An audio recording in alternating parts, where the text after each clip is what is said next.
5 seconds to go.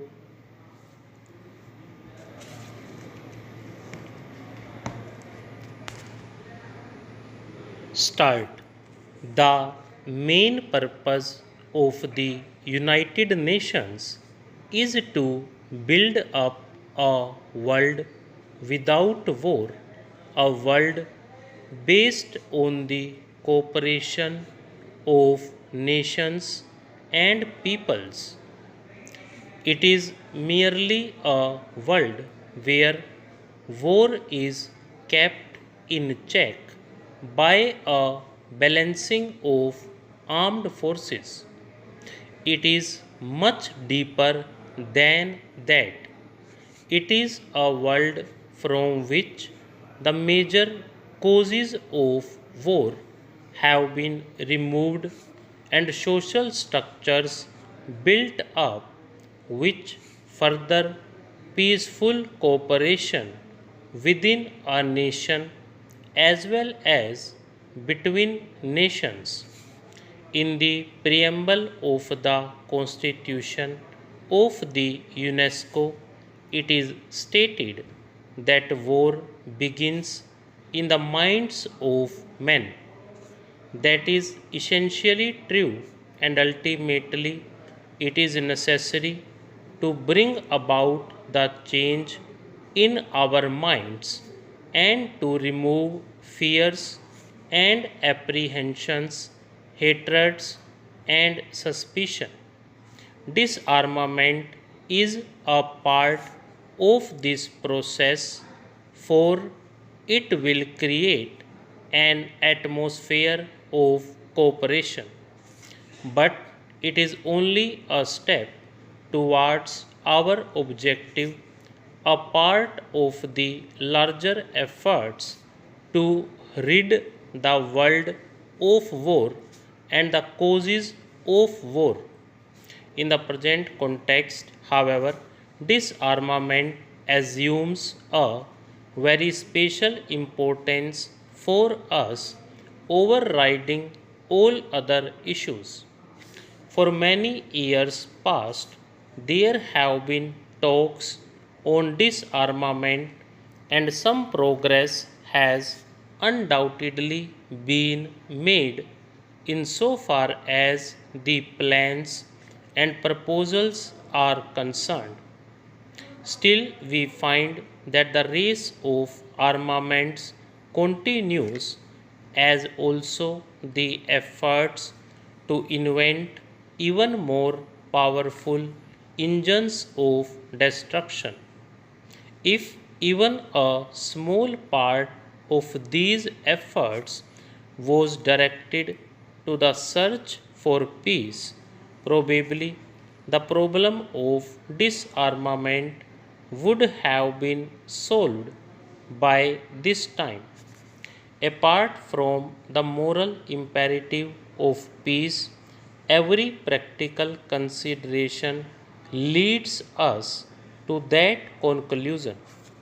For, as everyone knows, the choice today in this nuclear age is one of utter annihilation and destruction of civilization, or of some way to have peaceful coexistence between nations.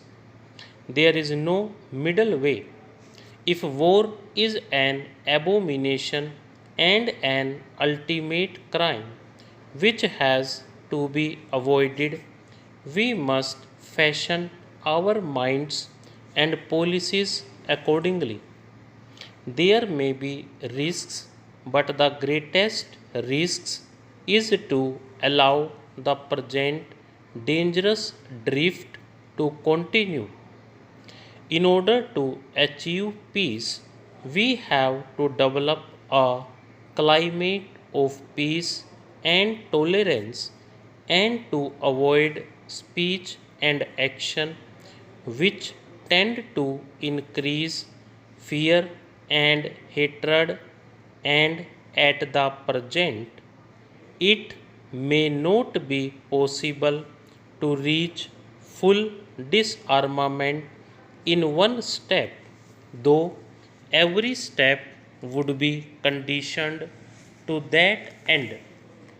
We live in an age of great revolutionary changes brought about by the advance of science and technology. Therein lies the hope for the world and also the danger of sudden death. Because of these advances, the time we have for controlling the forces of destruction is strictly limited. If within the next 3 or 4 years effective disarmament is not agreed to and implemented, then all the goodwill in the world will not be able to stop the drift to certain disaster.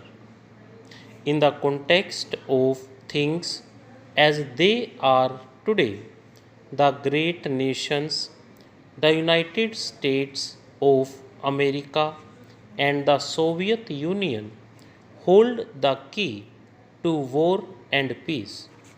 There is a great responsibility. But every country, big or small, is concerned in this matter of peace and war, and therefore every country must shoulder its responsibility and work to this end. In order to deal with these bit issues effectively, we have to take big and impersonal views. It is only the United Nations as a whole that can ultimately solve these problems. Therefore, while all efforts towards disarmament must be welcomed, the United Nations should be closely associated with such efforts. The question of disarmament has been considered at various levels.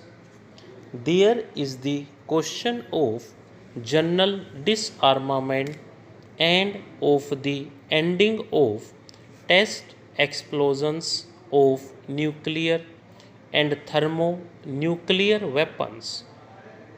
So far as test explosions are concerned, considerable progress has been made in the discussions of the committee which has been meeting in Geneva.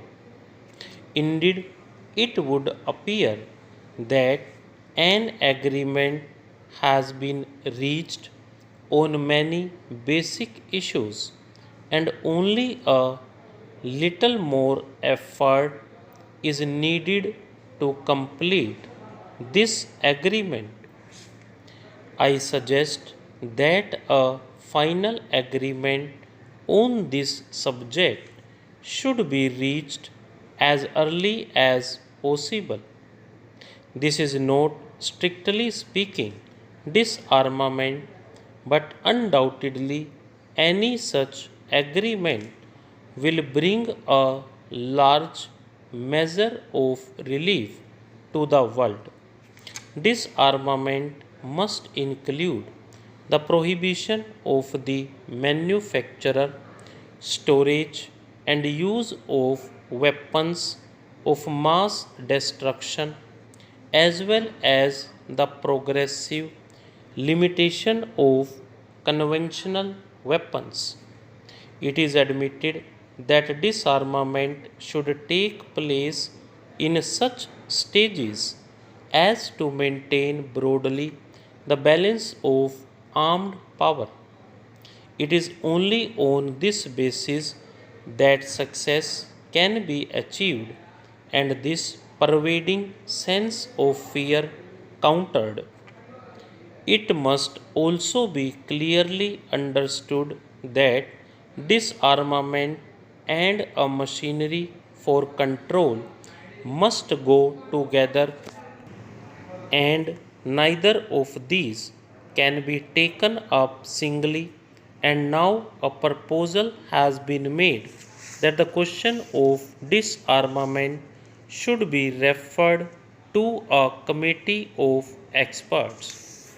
In fact, experts have been considering this matter during the past years, and we have had the advantage of their views. Stop.